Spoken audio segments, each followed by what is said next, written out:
a grabar, va a llegarles la notificación. Este, les llegó la notificación probablemente. Y pues bueno, vamos a continuar. El día de hoy nos toca ver pancreatitis. Y pues bueno, comenzando con esta clase, les voy a presentar, vaya, un video, ¿no? Que es importante, que me gusta mucho, sobre todo en este canal de YouTube, que lo pueden ir a seguir, es de David Vargas, bien, que es un médico, listo, y que lo pueden encontrar en sus redes sociales. Vean el podcast de David Vargas, o lo pueden encontrar como doctor profesor en sus redes sociales. Y la verdad es que explica bastante bien, pues, los temas que nosotros podemos ir aprendiendo en cuanto a anatomía y fisiología. Y quiero comenzar compartiéndoles, pues bueno, esta pequeña clase, son 20 minutitos para que nos hable un poco acerca del páncreas, indague, ¿verdad?, en esta parte de su función exócrina, que es básicamente a la que nos vamos a enfocar el día de hoy con la pancreatitis. Y posterior a eso, yo comienzo con la clase en específico de pancreatitis como tal. Bien, entonces voy a apagar un poco mi cámara para que tengamos una mejor fluidez en la clase. Listo, y ya, pues bueno, después de esto comenzaremos como tal la, la clase de pancreatitis.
Tener claro el conocimiento y lo más recordable, lo más preguntado están en este pequeño esquemita, así es que Aquí ya se ponele escuchó. mucha atención. Bien, ¿cómo es una glándula el páncreas? Bueno, es una glándula mixta. Nosotros tenemos que saber qué cosas van a estimular esta glándula para que se produzca en este caso el jugo pancreático. Estas son, por ejemplo, las hormonas intestinales, la secretina y la colecistoquina, que casi tienen la responsabilidad de la secreción del 70% del jugo pancreático. ¿Ok? Bien, pero también podemos recibir estímulos, por ejemplo, de hormonas pancreáticas. Así es, del mismo páncreas endocrino. En este caso tendremos el polipéptido P, el glucagón y la somatostatina, mucha atención, que no estimulan, ellos más bien inhiben la secreción pancreática. Pero sí hay una hormona que a nosotros nos interesa, porque recordemos que es la hormona del ahorro, la insulina. La insulina sí favorece la secreción de jugo pancreático. Ok, luego tenemos también el sistema nervioso autónomo, ¿sí? Y los neurotransmisores. En este caso, sobre todo el sistema colinérgico, ¿sí? El vago, que va a estimular la producción pancreática. Ok, ya he estimulado al páncreas, ¿sí? Entonces el páncreas me va a dar un resultado. Este resultado se conoce como jugo pancreático. Bien, el jugo pancreático va a tener dos componentes importantes, ¿sí? Que siempre se preguntan. El componente acuoso y cómo se produce, lo vamos a ver más adelante, y el componente enzimático, ¿ok? Bien, ¿quién produce las enzimas? Las células acinares. Por el momento solamente lo menciono, pero ya te muestro más adelante en el video cómo se hace, ¿bien? Y la secreción acuosa, las células ductales y las centroacinares que tienen que terminar produciendo mucho bicarbonato, ¿ok? Porque tengo que tamponar la secreción gástrica que venía al intestino. Bien.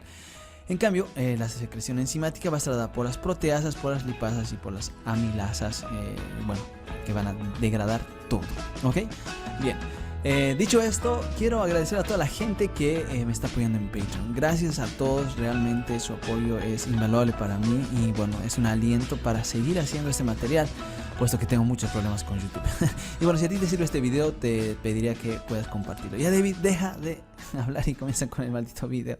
Bueno, arrancamos con el video. Fíjense, vamos a hacer un corte del corazón, digo, del estómago y lo vamos a sacar. ¿Qué es lo que vamos a encontrar ahí? Justamente en la segunda porción del duodeno, la cabeza pancreática, el cuerpo y la cola. Fíjate que el duodeno prácticamente le hace una corona a la cabeza pancreática. Bien, acá en la segunda porción del duodeno nos interesa comprender lo siguiente. Vamos a tener la desembocadura de lo que ya habíamos visto en fisiología intestinal, tanto del conducto biliar, ¿sí? Y estos nacen de los conductos extrahepáticos, la vesícula, el conducto común, el cístico y finalmente, ¿quién? El colédoco, ¿ok? Y también tenemos la desembocadura del conducto principal pancreático llamado Wirsung, pero también del accesorio que puede ser variable la ubicación donde este termina. Bien, si nosotros hacemos un acercamiento, porque esto es importante que lo conozcamos, nosotros vamos a encontrar acá la formación de la ampolla de Batters. Es muy importante esto porque muchos cálculos pueden llegar a enclavarse acá y como estos confluyen, pueden terminar produciéndose una pancreatitis, que es una de las causas más importantes, ¿no? Bien.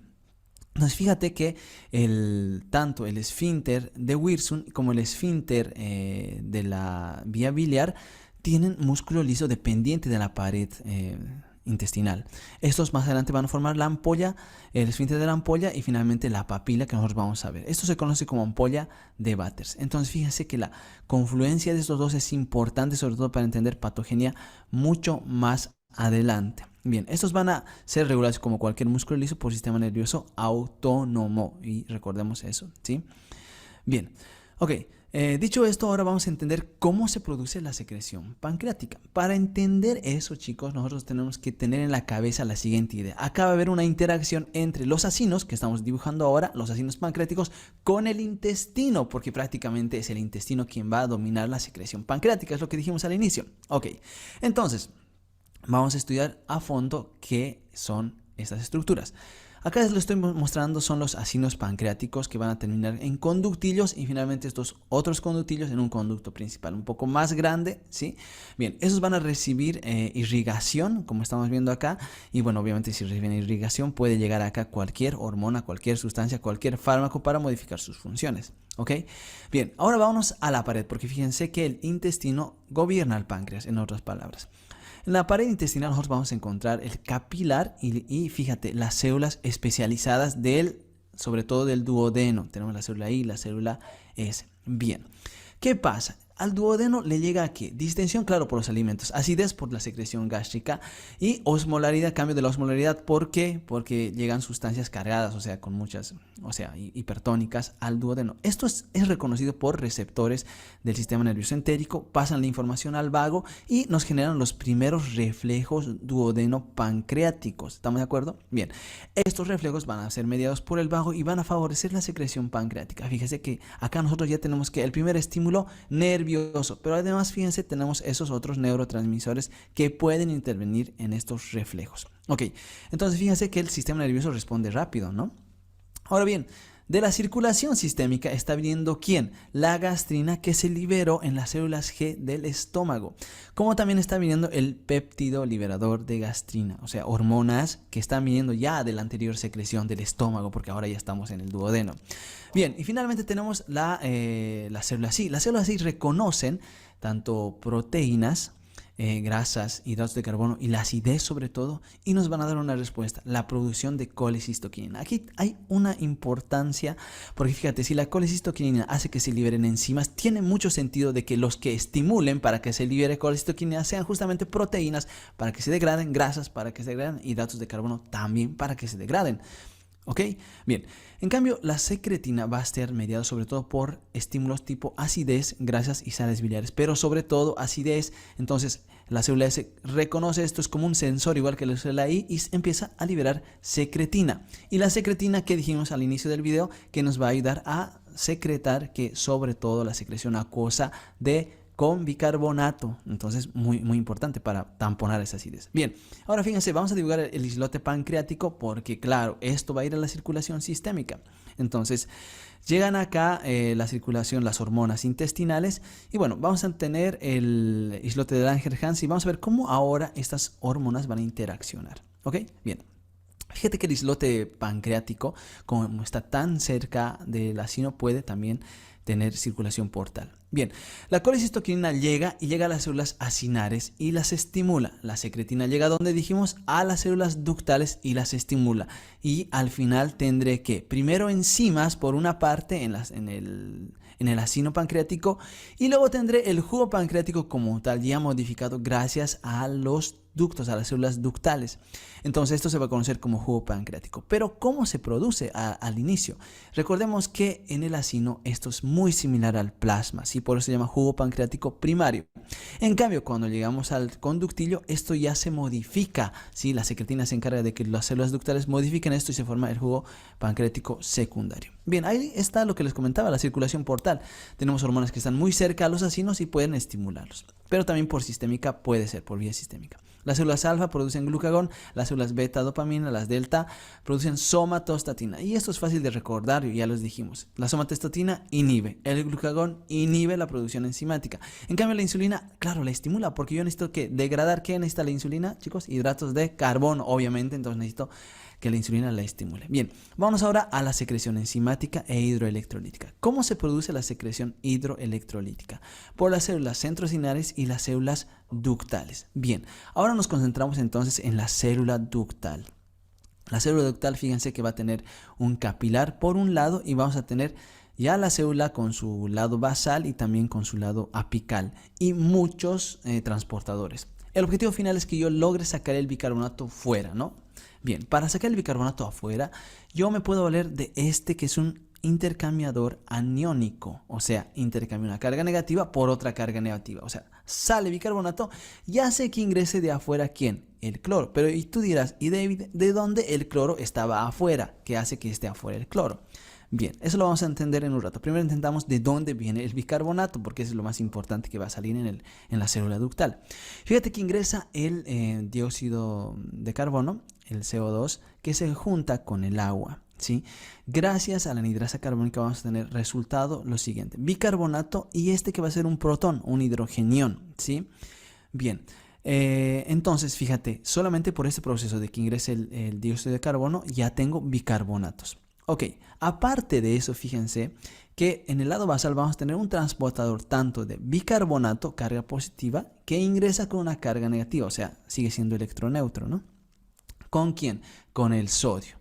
Bien, fíjate que ese bicarbonato viene de la circulación sistémica, pero voy a aprovechar este intercambiador de cargas negativas aniónico para que el bicarbonato sistémico también salga, o sea que se elimine por el jugo y me dé un jugo pancreático muy alcalino. Ok, acá está la clave, chicos, fíjense, este canalcito se llama canal de fuga de cloro. Entonces el cloro fuga y fíjense que va recirculando y en cada recirculación me saca bicarbonato. Ok, por otro lado, fíjense, el protón va a salir a la circulación, pero debe intercambiarse, claro, para mantener la electroneutralidad con el sodio. Entonces este intercambiador de protones me asegura que el hidrogenión salga afuera. ¿Cómo se mueve este intercambiador de protones? Y aquí viene la famosa bomba sodio y potasio, que saca sodios y mete potasio. Y recuerden que el potasio tiene canales de fuga de potasio, o sea que la bomba sodio y potasio, fíjense, es la clave de la vida, ¿no? Está en todo.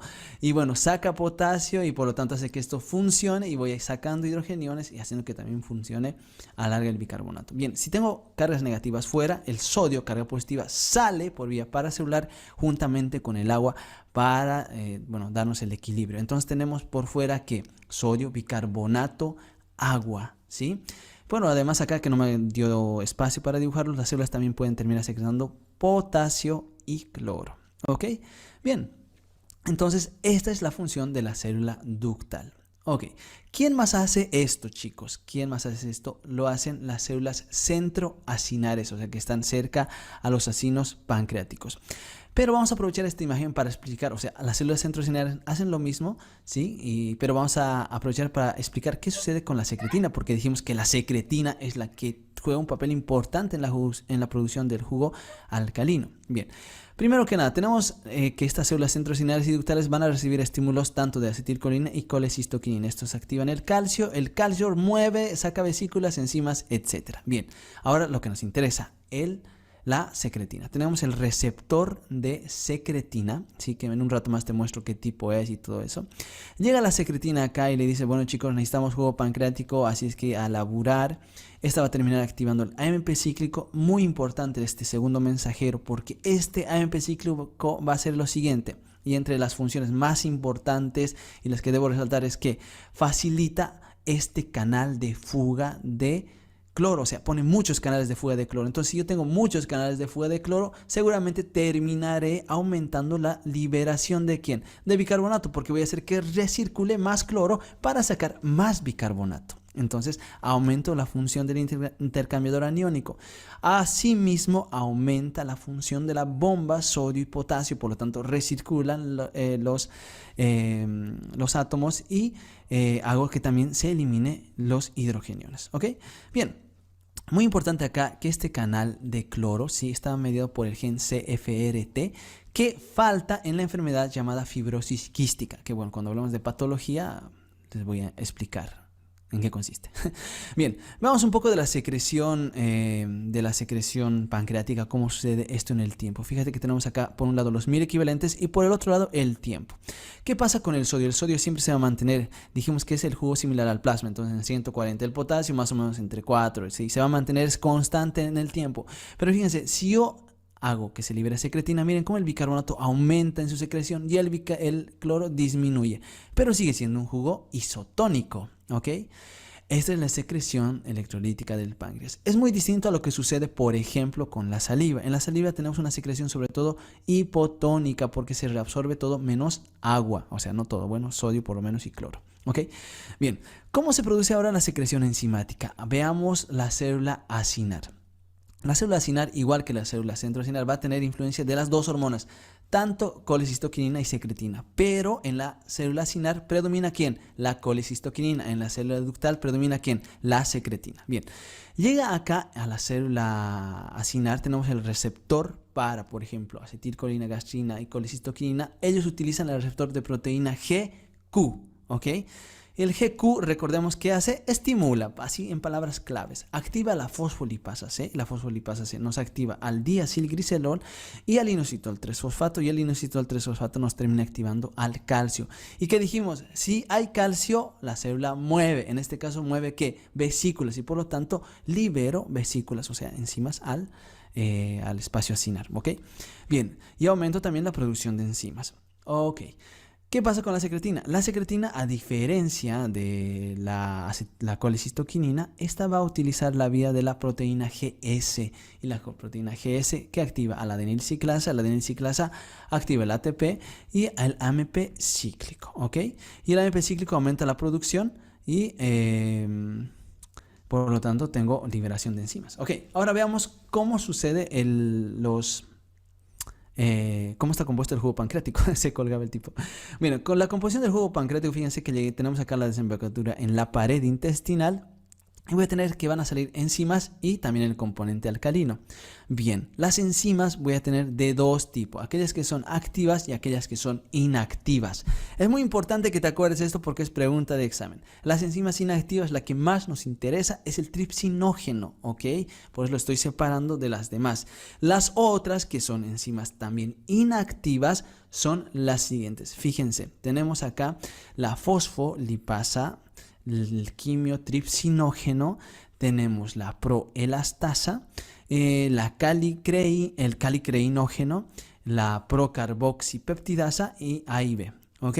Bien, todas estas son inactivas, claro, porque si se activan en el páncreas pueden destruir el páncreas porque degradan proteínas, degradan hidratos de carbono, grasas. Bien, el tripsinógeno se convierte en tripsina acá en el tracto gastrointestinal gracias a estas enzimas que están en el ribete, en el cepillo de estas células intestinales, las enterosinasas. Bien, eso es pregunta de examen. Entonces, la tripsina se activa. ¿Y qué hace la tripsina? No, es una loca la tripsina. Se activa a sí misma, activa mucho más tripsinógeno, pero también activa a estas células que venían inactivas. Entonces, la clave para activar el jugo pancreático, porque se secretaba inactivo, es la tripsina. Ok, pero la tripsina también hace lo siguiente. Inhibe a la célula I. Y la célula I, ¿qué hacía? Dijimos, chicos, aumenta la producción de colecistoquinina. Y si yo la inhibo, disminuye la producción de colecistoquinina y por lo tanto disminuye la secreción enzimática. Es como que la célula I es el sensor que regula este sistema a la hora de secretar enzimas. ¿Ok? Bien, recordemos que el tripsinógeno se va a secretar también juntamente con estos que son los inhibidores del tripsinógeno. Cuando el paciente recibe un trauma, cuando el paciente tiene un lito biliar ahí clavado, el inhibidor puede dejar de funcionar y por lo tanto desencadenarnos pancreatitis. También se libera calcio acá. Si el calcio no puede detener, si el calcio se queda mucho tiempo ahí con con el tripsinógeno, también puede activar. Recuerda que el calcio es activador. Ok, bueno, y ahora en resumen, fácil. Tenemos endoproteasas y exoproteasas. Las endoproteasas son el quimiotripsinógeno y la proelastasa. Y las exoproteasas, la procarboxipeptidasa A y B. Lo vamos a ver a detalle en el siguiente video, pero ahora se los muestro para que tengan una idea. Ok, bien, entonces fíjense, degradamos dentro de la proteína y fuera de la proteína. Ok, hasta ahí todo claro. ¿Qué pasa? Tenemos también aquellas que son enzimas activas que se liberan ya activas directamente a degradar lo que esté a su paso. Ahí tenemos la amilasa que va a degradar hidratos de carbono y las lipasas que van a degradar sobre todo los triglicéridos. ¿Ok? Bueno, hasta acá, perdón, me olvidé mencionar estas otras dos. Tenemos la RNasa, la DNasa, ¿sí? Que bueno, nos van a servir más adelante para enfermedad pancreática como marcador tumoral.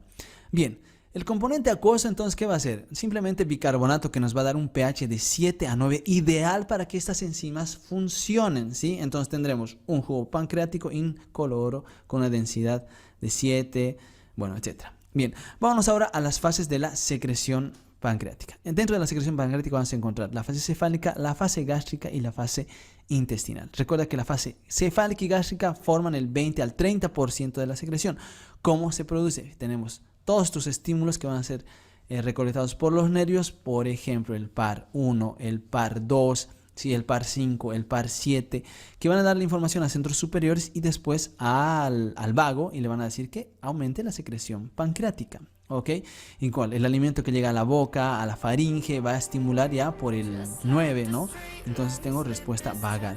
Bien, el vago va a estimular la secreción gástrica, pero el mismo estómago va a darnos una respuesta oxíntico-pancreática, antropancreática, un reflejo que va a estimular sobre todo la producción enzimática. Ya el intestino, como vimos, y esto solamente para ordenar las ideas, el quimo, el pH, la osmolaridad, pero sobre todo las proteínas y hidratos de carbono hacen que se libere gastrina, secretina, colecistoquinina y estos me den secreción enzimática e hidroelectrolítica. ¿Ok? Bien chicos, esto ha sido todo. Acá les dejo la bibliografía. Espero que este video les sirva mucho. Ha sido un gusto verlos nuevamente. Un abrazo grande. Chao, chao, chao, chao.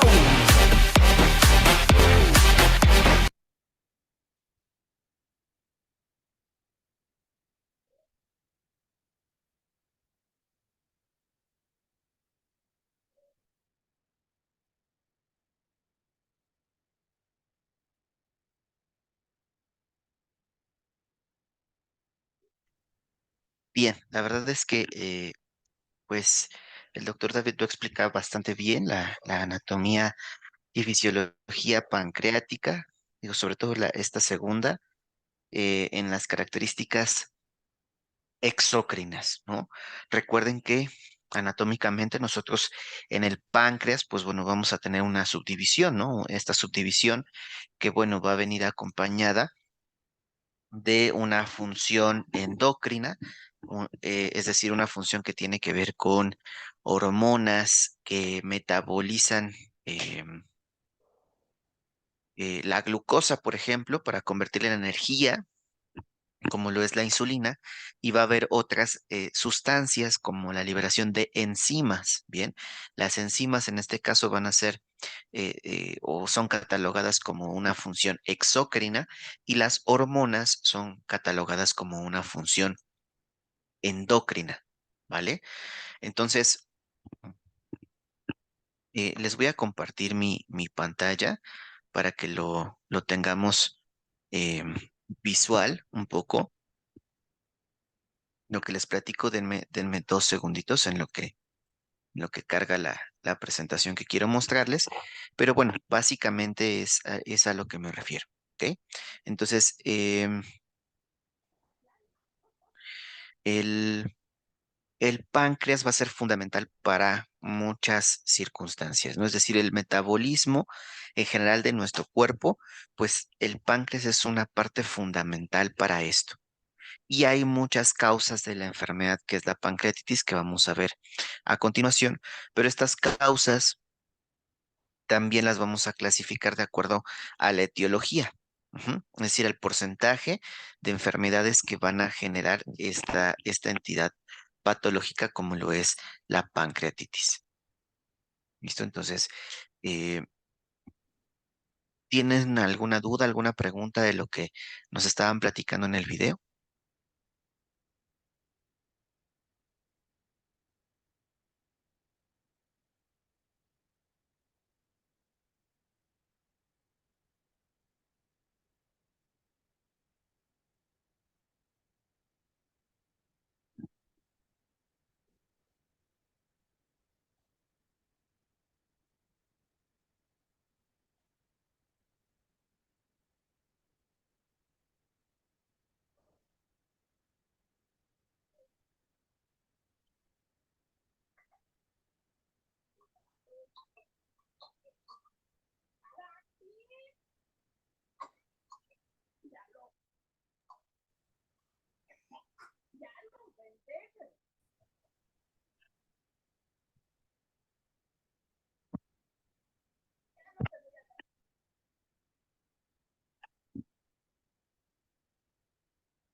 Recuerden que les pedimos de favor que mantengan sus micrófonos,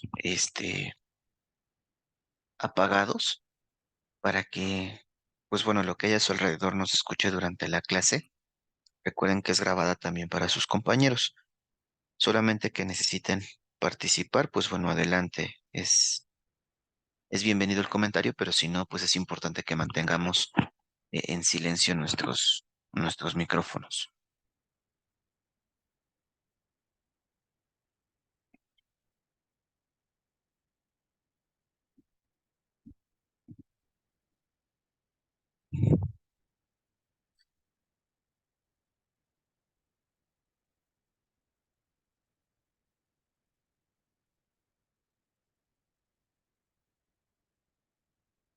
Bueno, repasando un poco, pues el páncreas se encuentra por debajo, por detrás, vaya, del estómago y solamente alcanzamos a ver una pequeña parte, que en este caso es la cabeza del páncreas.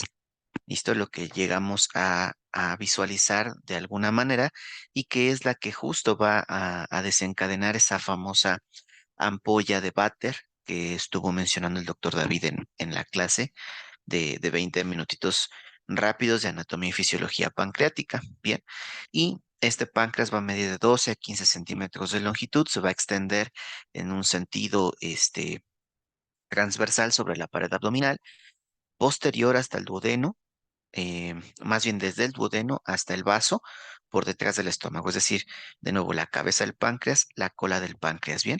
Y entonces la cabeza está en el duodeno, está junto al duodeno y la cola del páncreas se encuentra pegadita hacia el vaso, ¿ok?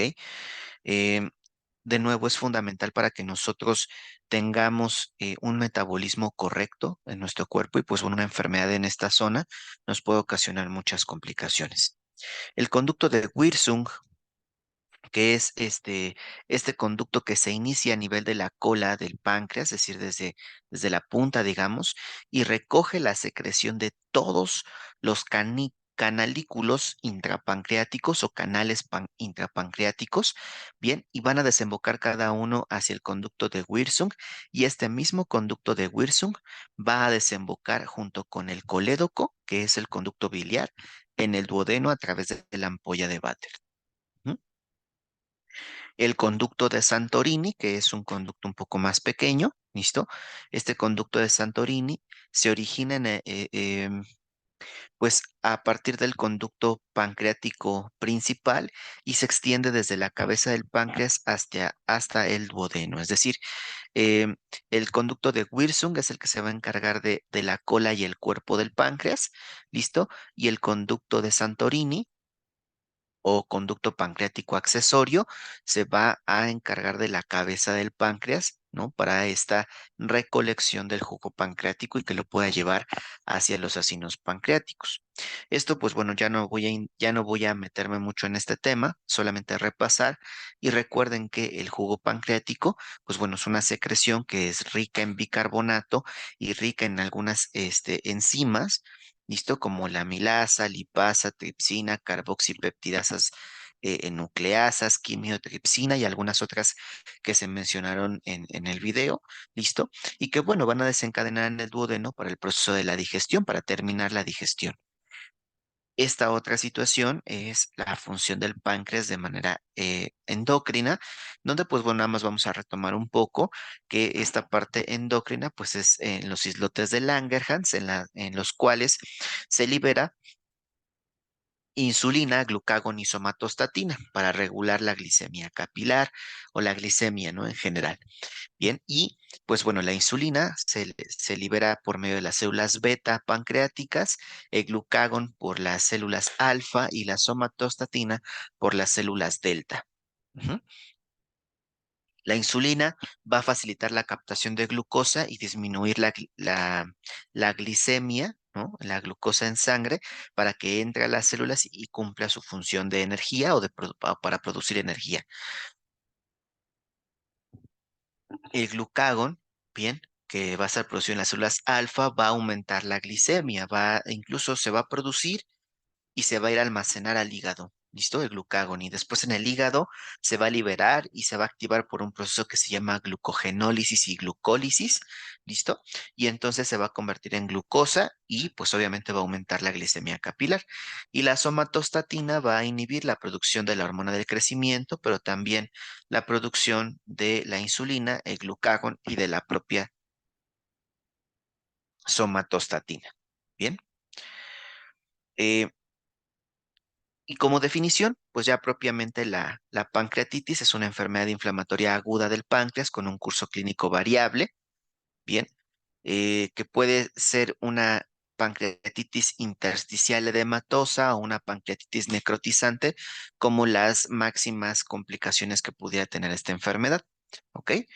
La etiología, y voy a dejar de compartirles esta presentación porque esta en realidad solamente era para hablarles un poco acerca de este proceso, este, vaya, de la anatomía y fisiología del páncreas, pero ya hablando de la pancreatitis como tal, les voy a compartir en un momento otra presentación. Después regresaremos aquí para observar algunas imágenes y que, bueno, nos ayuden para la clínica con nuestros pacientes con pancreatitis. ¿Listo? Pero sí, la que les quiero compartir ahora está un poquito más dirigida específicamente la pancreatitis aguda, bien, porque hay pancreatitis crónica y hay pancreatitis aguda. Pero la pancreatitis aguda en realidad es lo que más,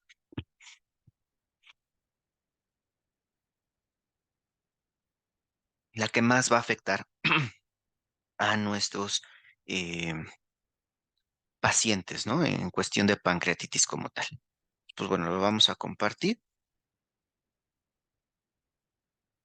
Y pues bueno, esto igual no lo vamos a saltar, ya sabemos cómo es el páncreas y aquí justo lo que les menciono, ¿no?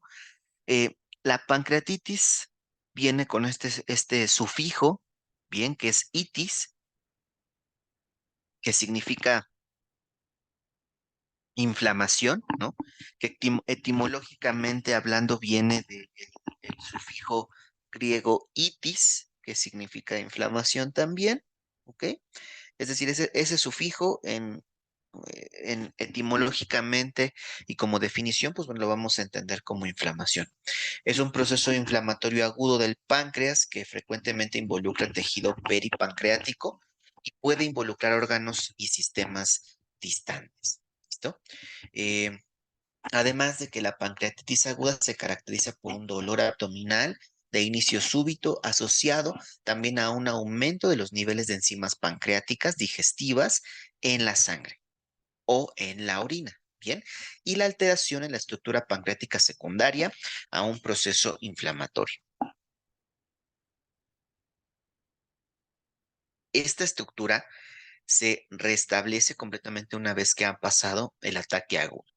Es decir, si podemos identificar, bien, en general el equipo de salud, podemos identificar la situación clínica del paciente y la atendemos de manera oportuna, pues entonces vamos a poder, eh, pues, revertir por completo, ¿no? O casi completamente el daño o lesión, inflamación que haya ocurrido en el páncreas. ¿Listo? Y pues bueno, aquí les voy a hacer un acercamiento hacia la imagen. Y vean lo que les hablo, una pancreatitis aguda y una pancreatitis crónica. La situación en cuanto a la pancreatitis crónica, pues es importante porque observen, ¿no? La anatomía específica del páncreas ya tiene calcificaciones, tiene los conductos pancreáticos dilatados, tiene un tejido fibrosado, ¿no? Es decir, ya cambió estructuralmente la anatomía original del páncreas por una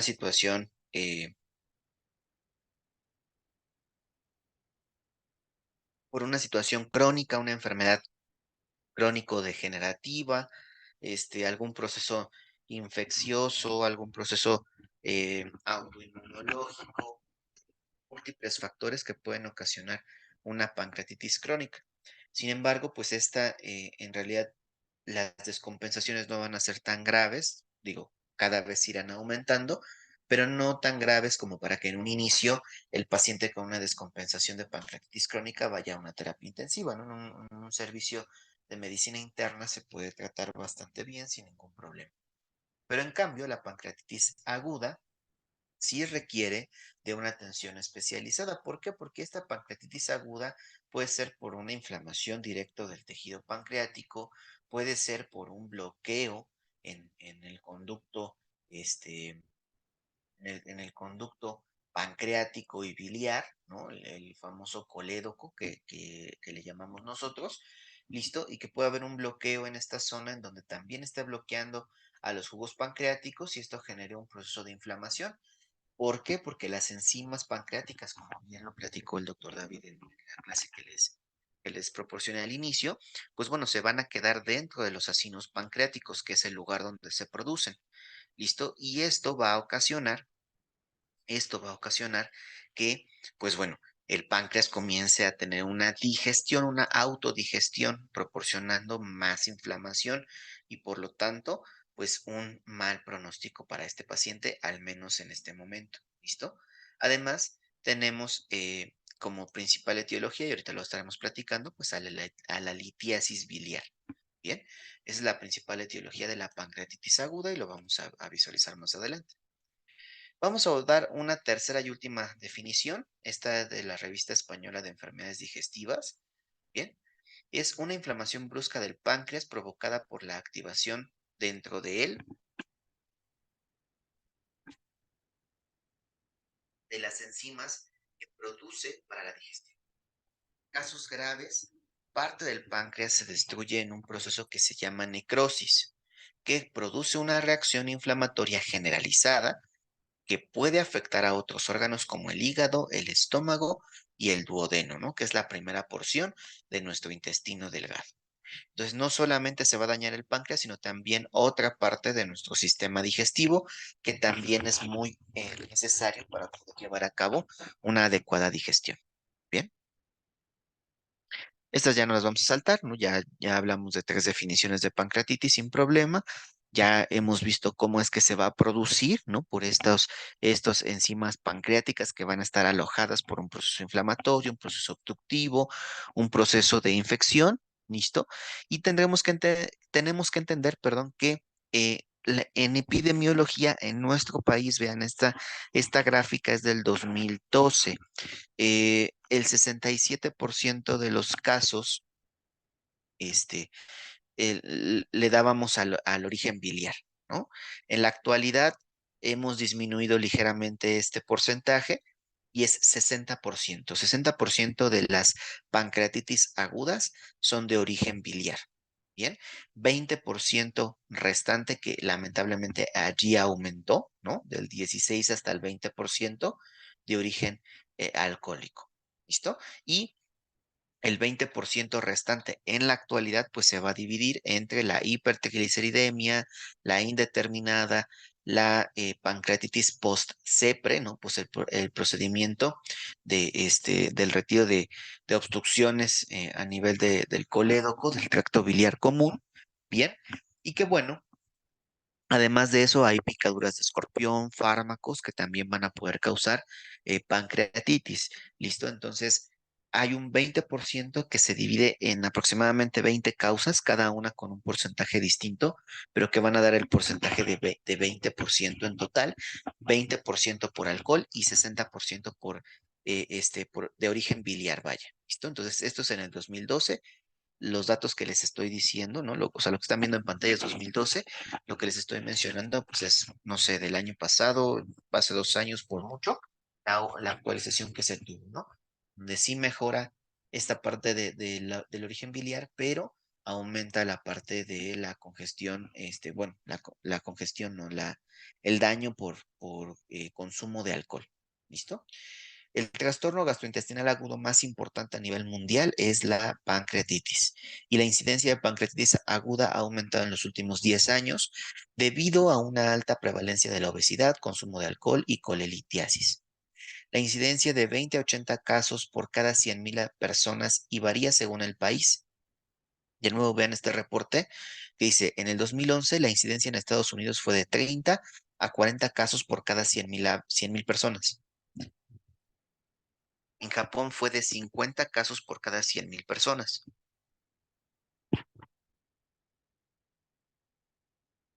En países del este y regiones del norte se reporta una mayor incidencia, es decir, más de 40 casos por cada 100,000 personas. Entendiendo, pues bueno, los países, ¿no? Específicamente de Europa del Este y algunas regiones cercanas a Europa del Norte, ¿no?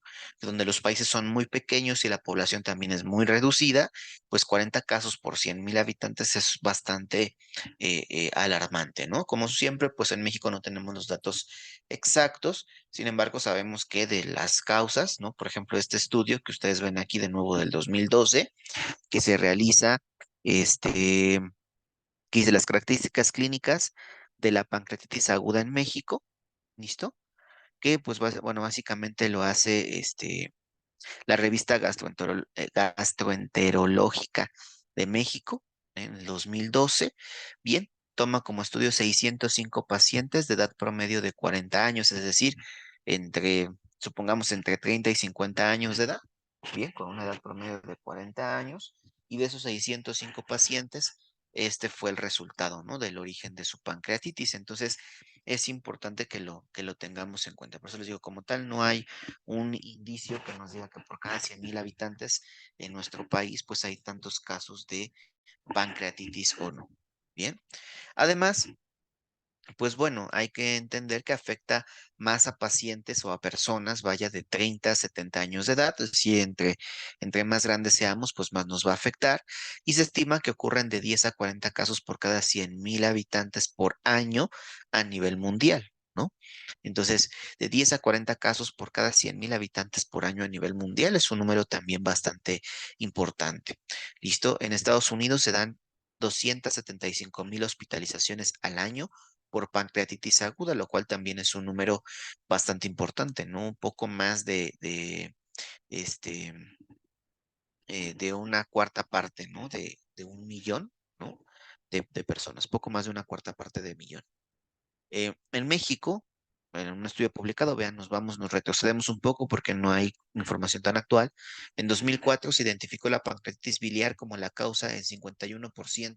Entonces, tomamos los datos. En 2004, 51% de pancreatitis biliar, ¿bien? Es decir, de problemas en el colédoco. Para 2012 eran 67%, ¿no? De acuerdo a un estudio. Bueno, para 2021, 2022 tenemos 60%. Es decir, logramos disminuir un poco a como estaba en 2012, pero seguimos un poco más allá del 2004 que teníamos 51% de pancreatitis biliar. ¿Listo? Seguida por la pancreatitis alcohólica, que en el 2004 era más y teníamos 39% de los casos. Después se redujo, ¿verdad?, a 16 y luego aumentó a 20%. ¿Bien? De acuerdo a los datos que les he mencionado. Con una mortalidad de 5 a 10%, la cual puede variar por complicaciones como necrohemorragia, es decir, que haya una hemorragia intrapancreática, pero que además esté generando un proceso de necrosis. ¿Listo?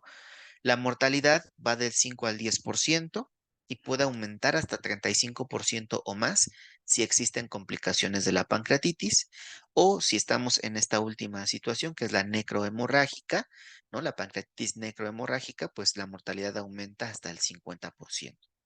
¿Listo? Es más común que la pancreatitis sea de origen biliar en las mujeres y más común que sea de origen alcohólico en los hombres. Bien, aunque sabemos que em, estas determinantes pues van cambiando conforme el tiempo y sabemos que en la actualidad hay muchas complicaciones por el alcohol en el sexo femenino porque pues bueno, hay un aumento en el consumo en los últimos 20 años de alcohol por diferentes causas. Bien. Ok, platicamos un poco de la etiología, digo, ya se mencionó, ¿no? Pero ahora sí, ¿no? Ya datos establecidos, un poco más actuales y veamos esta otro estudio que se realizó, de donde obtuvimos los siguientes resultados. En 100 casos de pancreatitis aguda, es decir, tomaron 100 pacientes con pancreatitis aguda y estudiaron su etiología, ¿bien? Y vean, aquí hubo resultados distintos.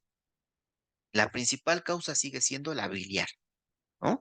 En este estudio con 53% de los casos, es decir, 53 pacientes tenían pancreatitis aguda de origen biliar. Bien, 29 pacientes tenían pancreatitis aguda de origen lipídico. Listo, por una hipertrigliceridemia se puede ocasionar una pancreatitis aguda. Tenían 12 pacientes pancreatitis por alcohol, ¿no? Por consumo excesivo de alcohol. 4 pacientes tenían una pancreatitis idiopática, es decir, no hubo una causa previa, no tenía problemas biliares, no tiene problemas con el alcoholismo, no tiene problemas lipídicos, no fue por un trauma, ¿no? Como viene ahí, no fue post procedimiento de la CEPRE, por ejemplo, ¿no? Es decir, no hay infecciones, no hay nada que nos pueda llegar a darnos una idea de por qué se originó la pancreatitis, ¿no? Es decir, de la nada se originó. Y a esto nosotros le llamamos siempre idiopático, ¿no? Es decir, no sabemos cómo ni dónde se originó, idiopático. Bien. Ahora, un paciente llegó por pancreatitis por un trauma y un paciente bueno, sufrió una pancreatitis post el procedimiento de la CEPRE, ¿no? Que de nuevo es para desobstruir las vías biliares, pero pues al parecer no se desobstruyeron de la manera correcta y pues empezó a generar una pancreatitis. Bien, ok.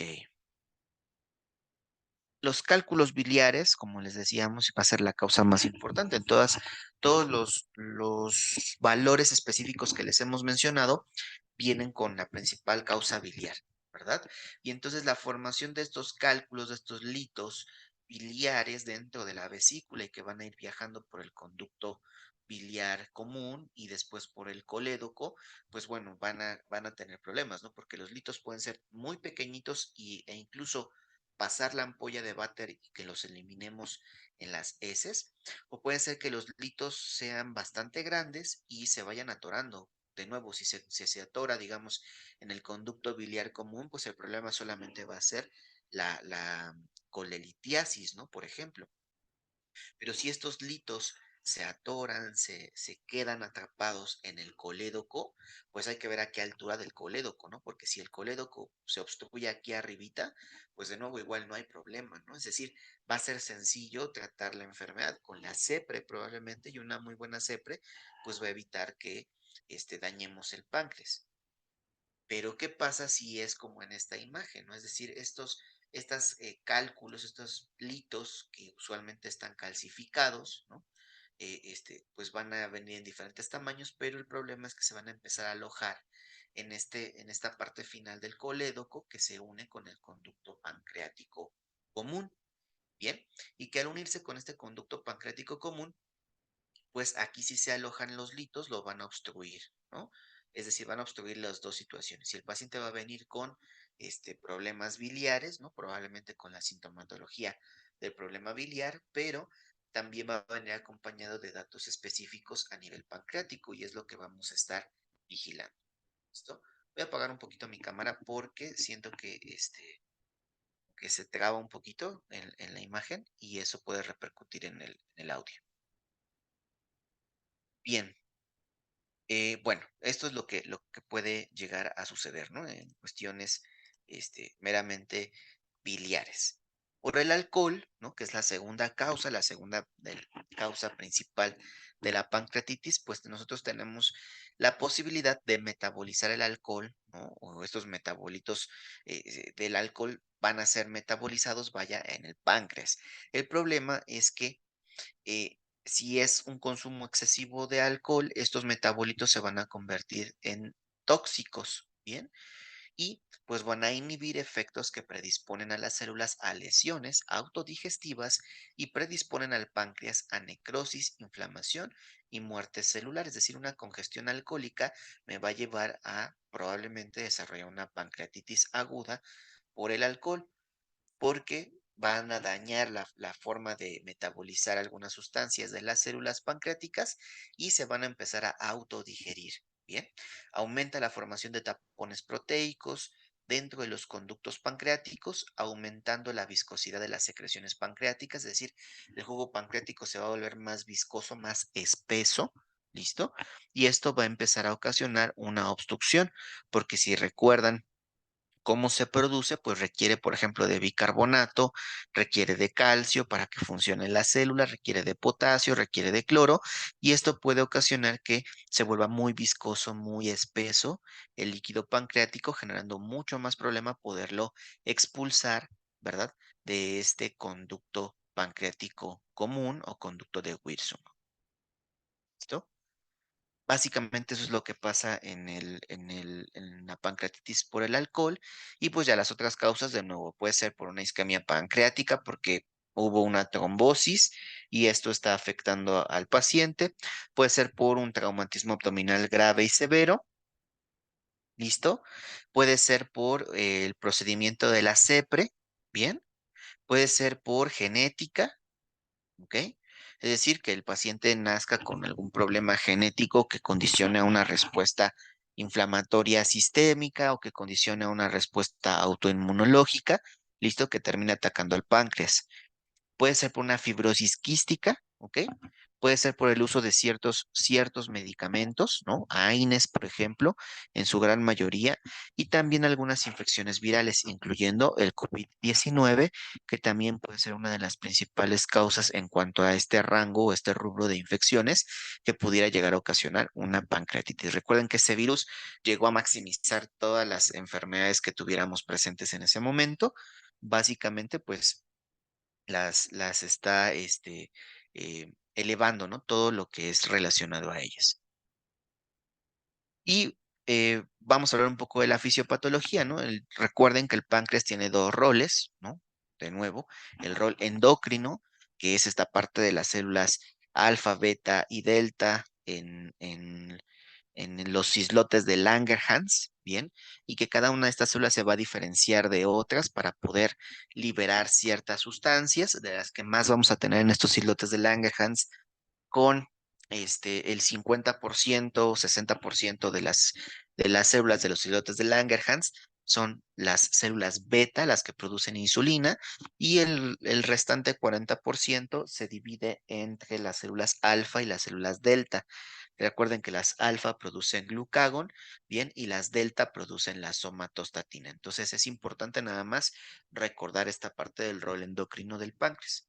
Y su rol exócrino depende de estos acinos o células acinares, bien, también los van a poder encontrar como acinos pancreáticos, que básicamente es una célula que va a estar rodeando a los islotes de Langerhans.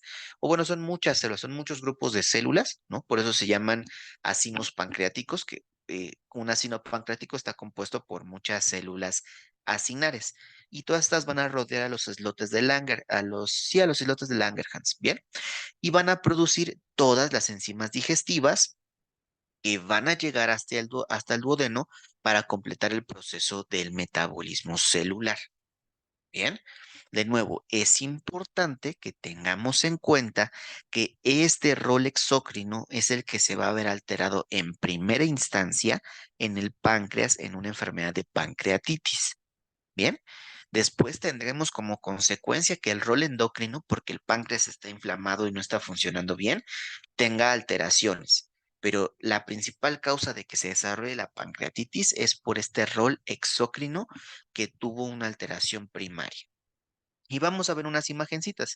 Esta es una célula acinar, ¿no? En una bibliografía si no la muestra y va a interactuar con proenzimas o simógenos, que es decir, que son aquellas enzimas que todavía no están activas, ¿no? Por eso ahí dice inactivas. Cuando estas se unen con otras sustancias, se van a activar, ¿sí? Proteasa es igual a enzima también, ¿ok?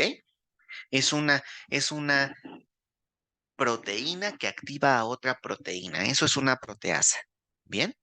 Y en este caso, cuando se activan los simógenos, ¿vale? O sea, es decir, ya se activaron los simógenos, van a tener una función específica, que es la de secretar, en este caso, pues los jugos pancreáticos ricos en las enzimas que les comentaron en la fisiología pancreática.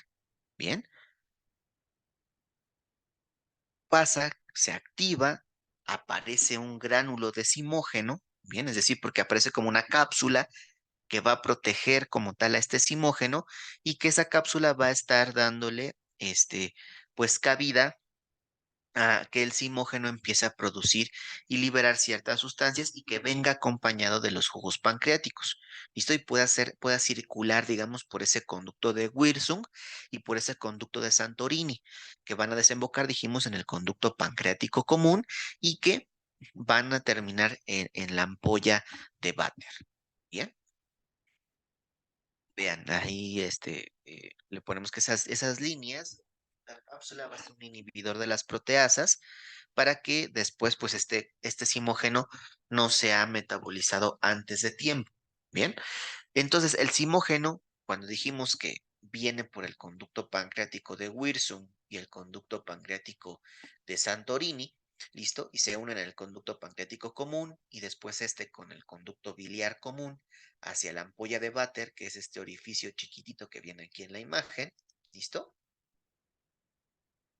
Este puntito que ven aquí, bien, este es el duodeno, la primera porción del duodeno.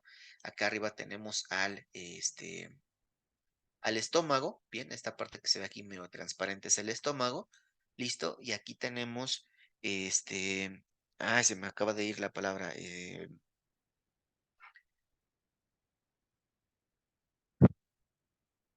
al píloro, bien, tenemos al píloro, listo, que es esta última. sección, la última parte del estómago y la primera partecita del intestino delgado, esa unión se llama píloro, ¿bien? Y pues bueno, a pocos centímetros del píloro, porque el alimento aquí va a pasar totalmente ácido, pues nosotros requerimos de sustancias que tengan más tendencia a hacer una base y no un ácido, ¿ok? Es decir, hacer alcalinas. Y por lo tanto, tanto la bilis como el jugo pancreático dijimos que eran ricos en bicarbonato. Y van a ser liberados en esta zona para que toda esta parte que viene con mucho ácido, ácido clorhídrico, para ser específico, entonces, cuando entren en contacto con estas sustancias, disminuyan su acidez y no lesionen las paredes de los intestinos. Para eso sirve esta ampolla de váter que conecta a estos órganos. Pero imagínense si entonces no hay bilis que nos termine de ayudar a degradar la gran mayoría de las grasas, ¿no? Y no hay jugos pancreáticos que nos va a ayudar a degradar proteínas, carbohidratos y grasas. Entonces, cuando pase el alimento, pues las heces nosotros las vamos a eliminar sin absorber como tal todos sus beneficios, ¿no? Es decir, porque aquí el alimento se llama quimo, bien, es decir, bolo alimenticio, cuando nosotros trituramos y deglutimos el alimento, eso es un bolo alimenticio, cuando llega al estómago y se metaboliza, se llama quimo, y cuando pasa ya su último proceso hacia el intestino delgado, se llama kilo, kilo con Q, ¿bien? Q-U-I-L-O, kilo. Y entonces, ese kilo que ya viene, digamos, degradado de alguna manera, simplificado, pues ya nada más necesitamos de estos jugos pancreáticos y la bilis, ¿verdad? Para que, pues entonces empiecen a separar ciertos grupos de grasas, ciertos grupos de carbohidratos, proteínas que hacen falta degradarse por completo, es decir, que el estómago no lo pudo completar, ¿bien? Entonces, si esto está obstruido, pues eso que es necesario para nuestro cuerpo tampoco lo vamos a absorber. Pero además, como no vamos a alcalinizar esta zona, pues también puede generar un proceso inflamatorio del intestino y traernos bastantes problemas como una enfermedad ácido péptica o una úlcera duodenal. Bien, lo cual pues sería muy complejo porque pues además de la pancreatitis, probablemente de la coledocolitiasis, el paciente va a generarse úlcera duodenal y tendremos que darle más tratamiento, ¿no? Para evitar la acidez estomacal en este paciente. Vamos a ver después cómo se maneja y cómo es que en la actualidad pues nos recomiendan el manejo del paciente con pancreatitis, ¿vale? Bueno, regresamos un poco. Dijimos que aquí estaba el simógeno, ¿no? El gránulo de simógeno que está encapsulado y que esta capsulita va a ser para inhibir las proteasas. Que dijimos que al final de cuentas estos simógenos, esas proteasas, iban a llegar, iban a ser liberados al ducto pancreático, ¿no? Al conducto pancreático común, ¿listo? Y que a partir de ahí, pues bueno, íbamos a tener resultados, ¿no? Que era básicamente inhibir, pues, todo este proceso del metabolismo de las grasas, proteínas y demás, para que éstas puedan ser aprovechadas al 100% en nuestra alimentación. ¿Ok? Entonces, vean, el proceso de digestión, cuando estos ya llegan, estos gránulos de simógeno, llegan y se liberan en el intestino delgado, son activados por la proteasa tripsina, ¿no? Que la tripsina también está continuamente en el intestino delgado, pero también está en el páncreas. Ese es el gran problema, porque cuando llega esta tripsina, ese gránulo de simógeno, aunque esté encapsulado, no va a resistir ser activado. Bien, y entonces llega la tripsina, toca el gránulo de simógeno, ¿ok? Y comienza un proceso de degradación que básicamente en el intestino de nuevo nos ayuda a que se vayan metabolizando poco a poco los carbohidratos o cierto grupo de carbohidratos y también los lípidos y también algunas otras sustancias. Entonces es de nuevo bien importante que lo tengamos en cuenta, ¿vale? Eh, Vean, aquí ya, en teoría ya actuó la tripsina, ¿no? Cambia ligeramente su estructura anatómica y el páncreas en ese momento libera más tripsina. ¿En qué forma? En forma de tripsinógeno. ¿ok? Y entonces cuando el tripsinógeno empieza a interactuar con algo que se llama enteropeptidasa, se convierte en tripsina. Y no solamente la tripsina que está constantemente en el intestino delgado, sino también ya va a haber tripsina activada desde el jugo pancreático. ¿Para qué? Para que sea mucho más fácil que nosotros llevemos a cabo este proceso de la digestión. ¿Ok?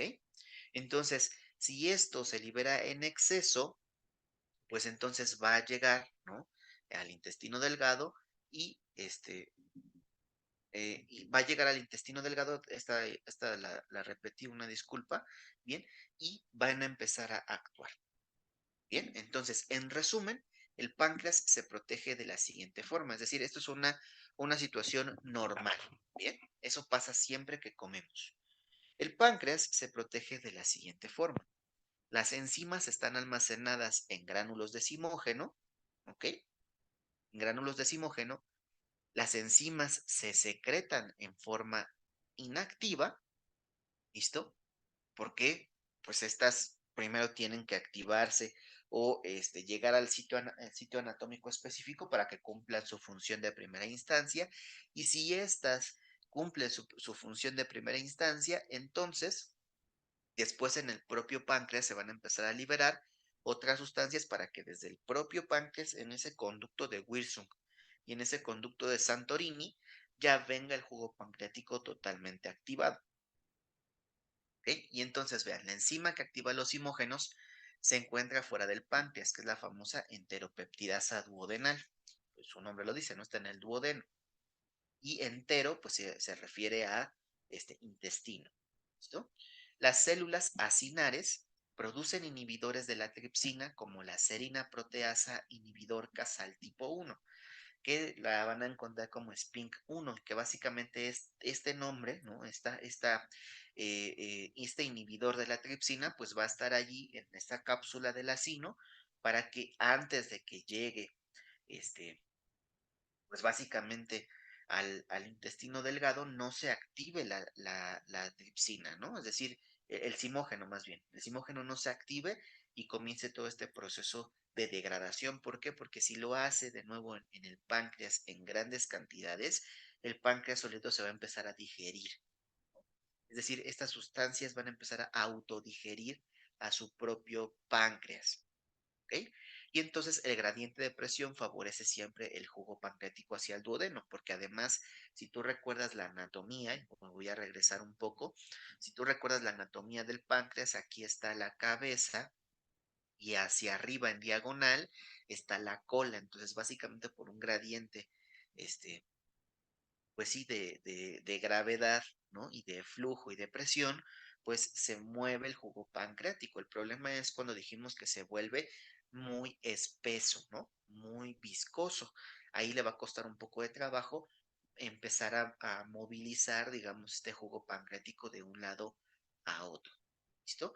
Y ¿de qué dependerá que el páncreas también se proteja? Pues de que haya bajas concentraciones de calcio ionizado intracelularmente en el páncreas. Entre más calcio ionizado haya en el páncreas, es decir, un calcio que modifique este, eh, eh, vaya, su polaridad, a eso se refiere con que sea ionizado, ¿listo? Entonces, si un calcio modifica su polaridad, va a actuar de manera distinta y esto puede ocasionar que el jugo pancreático comience a producir pequeños litos, ¿no? Y que después, pues bueno, esta pancreatitis al principio va a debutar como una pancreatitis aguda, pero que si no se le da el tratamiento específico, pues se va a convertir en una pancreatitis crónica, ¿no? En algún momento. Y esto pues obviamente nos va a traer más problemas porque no vamos a poder resolver la situación del paciente. Bien. Entonces, de nuevo es importante que lo tengamos allí en cuenta. Esta es la forma en la que el páncreas se protege. Si algo de esto falla, entonces el páncreas va a empezar a tener un proceso de autodigestión. ¿Listo? Y a eso es a lo que vamos a llegar. La autodigestión en la pancreatitis aguda se produce una activación intrapancreática del tripsinógeno y si se activa el tripsinógeno se convierte en tripsina, que dijimos que era la sustancia final, ¿no? A donde íbamos a llegar para que esto estuviera sucediendo. Entonces, iniciándose así un proceso de autodigestión del páncreas y esto genera inflamación local de la glándula. Recuerden que el páncreas no es un órgano, sino es una glándula. ¿Por qué una glándula? Porque secreta hormonas, ¿verdad? De manera endocrina y además secreta sustancias de manera exócrina. Los órganos como tal, en la gran mayoría de las situaciones, no secretan hormonas, ¿no? Sino que mandan una señal de activación al sistema nervioso y el sistema nervioso manda señales al eje hipotálamo hipófisis y después de ahí al lugar que tenga que ir, ¿listo? Ya sea la glándula tiroides, sea la glándula suprarrenal, o sea, el páncreas como tal, ¿listo? Y entonces cada una de estas glándulas ahora sí secretará las hormonas y nos permitirá a nosotros ir un proceso de metabolismo o catabolismo, ¿bien?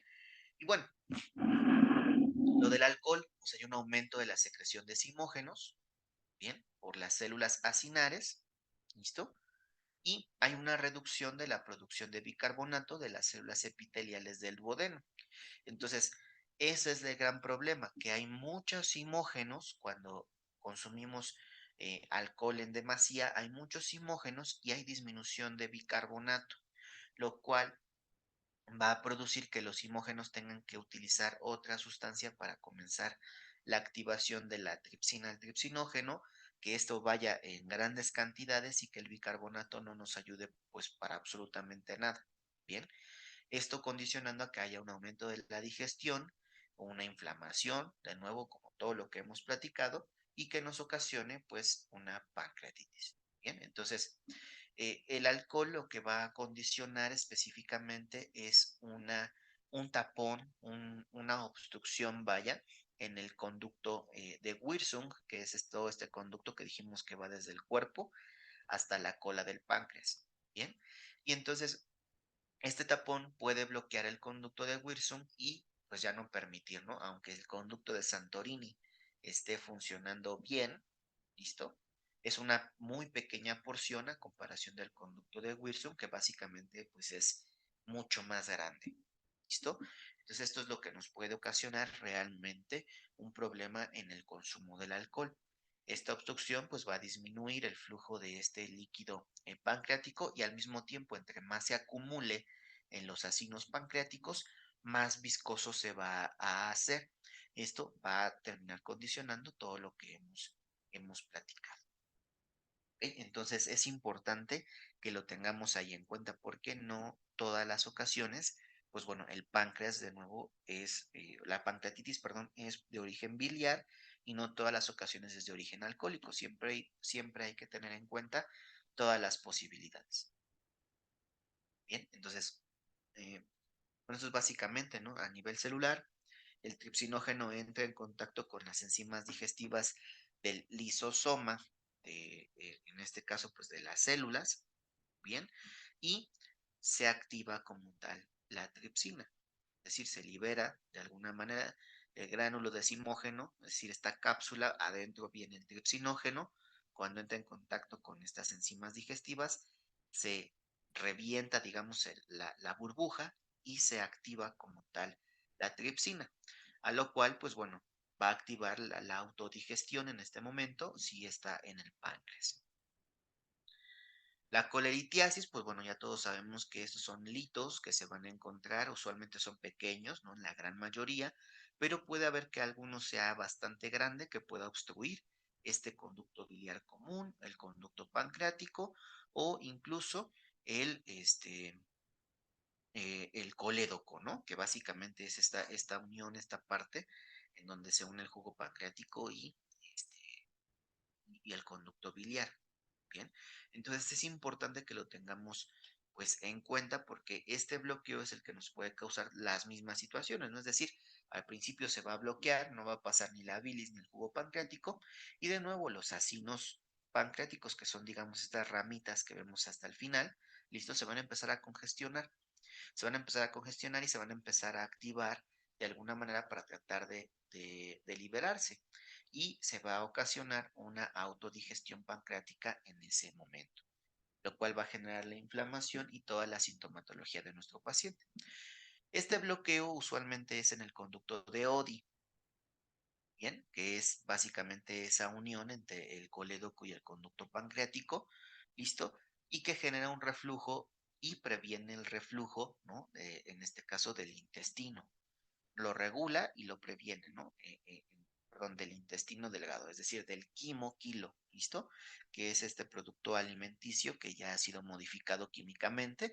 Entonces, previene que haya ese reflujo, ¿no? Que regrese jugo pancreático que ya está medio deteriorado o bilis que esté deteriorada. Este conducto de Oddi va a permitir que se abra o se cierre la ampolla de váter. Bien, va a tener una respuesta simpática y parasimpática, así es como funciona. Y pues bueno, esta enfermedad, como les dije, es bastante compleja, ¿no? En cuanto al manejo, porque la verdad es una enfermedad bastante compleja, porque no todos los pacientes tienen la misma sintomatología, porque además no todos los pacientes van a estar severamente graves y no todos los pacientes van a estar tampoco sin complicaciones. Sin embargo, cuando es pancreatitis de moderada a severa, pues se recomienda que esté en una terapia intensiva para que estemos vigilando a este paciente continuamente. Y bueno, durante las primeras semanas de la pancreatitis aguda se da una liberación de mediadores de inflamación, lo cual da inicio a un síndrome de respuesta inflamatorio sistémico, ¿no? Un SIRS, que puede incluir falla orgánica con o sin necrosis concomitante, es decir, puede estar una inflamación muy intensa, muy severa, bien, pero puede ser que haya o no haya necrosis, es decir, no en todas las ocasiones va a ocurrir necrosis pancreática, lo cual es beneficioso para nosotros. En realidad, en la mayoría de las ocasiones no hay necrosis pancreática, ¿vale? Para que lo tengamos en cuenta. La infección, incluso la muerte, pues también pudieran aparecer, aunque en menos, la infección en menos posibilidades y la muerte, pues depende, ¿verdad? Si la necrosis viene acompañada también de una hemorragia intrapancreática, pues entonces sí vamos a tener ahí más problemas. Bien. Una vez que se ha diagnosticado la pancreatitis aguda, además de evaluar su etiología, el objetivo inicial debe ser el conocimiento de si se trata de un episodio leve o de un episodio grave que esté condicionando la salud de nuestro paciente. Y para eso tenemos primero los criterios de Ranson. Bien, los criterios de Ranson se debe de realizar en dos momentos clave. El primero es, perdón, el ruido. El primero es el momento del ingreso de mi paciente y después a las 48 horas. Pero es un tiempo, creo yo, bastante largo que a veces nos puede traer algunos problemas. ¿Ok? Pero bueno, vamos a hablar un poco de la escala predictora de Ransom. Esta, pues obviamente valora si mi paciente tiene más de 55 años, si mi paciente tiene leucocitosis de más de 16,000, hiperglucemia de más de 200 miligramos sobre decilitro, eh, lipoproteínas, este, no, perdón, o las sustancias, vaya, pancreáticas, listo, si las tiene alteradas, entonces vamos a estar vigilando a este paciente, ¿no? En este caso, el LDH mayor a 350 unidades por litro y la GOT, en este caso, mayor a 250 unidades por litro. Bien.